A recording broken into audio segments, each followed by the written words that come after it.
તો આજે આપણે બનાવીશું લેફ્ટ ઓવર રાઈસમાંથી મેક્સિકન ટેસ્ટમાં રાઈસ. તો હા ફ્રેન્ડ્સ, વધેલો ભાત હોય એને આપણે નાખી દેતા હોઈએ છીએ, એને આપણે મસ્ત એવો યુઝ કરી અને મેક્સિકન ટેસ્ટમાં રાઈસ બનાવીશું. તો તેના માટે 3 કલરના કેપ્સિકમ, બેબીકોર્ન, બેબી ટમેટો અને બ્રોકલી લીધી છે. હવે એક પેનમાં બટર લઈશું. બટર મેલ્ટ થાય એટલે આપણે આ સબ્જી જે લીધી એ એડ કરીશું. અને એને હા ફ્રેન્ડ્સ, કમ્પ્લીટલી એને કૂક નથી કરવાની, એને હાફ કૂક કરવાની છે. હવે મેંદો એડ કરીશું. તો આપણે જે વ્હાઈટ ગ્રેવી પાસ્તા બનાવીએ છીએ ને એવી રીતે આપણે આની વ્હાઈટ ગ્રેવી કરીશું.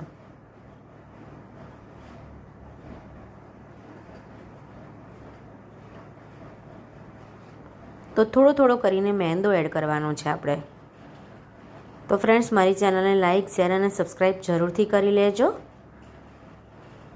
તેને આપણે સોતે કરી લઈશું મેંદો એડ કર્યા પછી.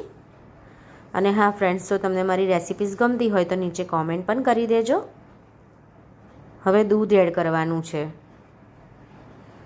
દૂધ છે ને એકદમ ઠંડુ એડ નથી કરવાનું, રૂમ ટેમ્પરેચરવાળું દૂધ જ એડ કરવાનું છે.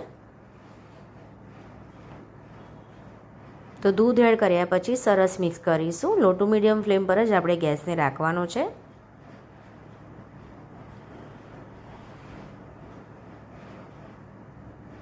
તો આ છે ને બહુ જ સરસ એવા ટેસ્ટમાં રાઈસ તૈયાર થશે. આપણે કોઈક દિવસ ભાત વધતો હોય છે તો તમે આ રીતે બનાવજો તો બહુ જ સરસ ટેસ્ટમાં થશે અને બધાને જ ભાવશે. હવે મરી પાવડર આવે છે ને એ એડ કરવાનો છે. સાથે મીઠું એડ કરીશું. સરસ રીતે મિક્સ કરી દઈશું. અને આ રાઈસમાં છે ને મેં મીઠું અને મરચું એડ કર્યું છે. હવે એ રાઈસ પણ એડ કરી દઈશું. બધું સરસ રીતે મિક્સ કરી દઈશું. બીજું કશું જ આપણે એડ નથી કરવાનું, તો પણ એટલો સરસ ટેસ્ટ લાગશે.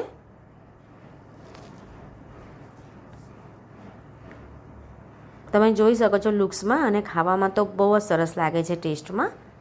તો આ રેસીપી જરૂરથી ટ્રાય કરજો. જો તમારી સાથે ભાત વધ્યો હોય ને તો જરૂરથી આ રેસીપી ટ્રાય કરજો. હવે આપણે ભાતને એક પ્લેટમાં એડ કરી દઈશું, સર્વ કરી દઈશું.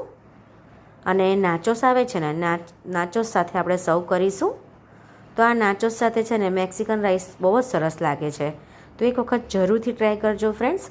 એકદમ યુનિક અને મેં નવા ટેસ્ટમાં જ લેફ્ટ ઓવર રાઈસનો યુઝ કર્યો છે. તમે જોઈ શકો છો લુક્સમાં અને ખાવામાં તો બહુ જ સરસ લાગે છે. આ નાચોસ રેડી પણ મળે છે અને તમે ઘરે પણ બનાવી શકો છો. તો ફ્રેન્ડ્સ, મારી ચેનલને લાઇક, શેર અને સબસ્ક્રાઈબ જરૂરથી કરી લેજો. Thank you for watching.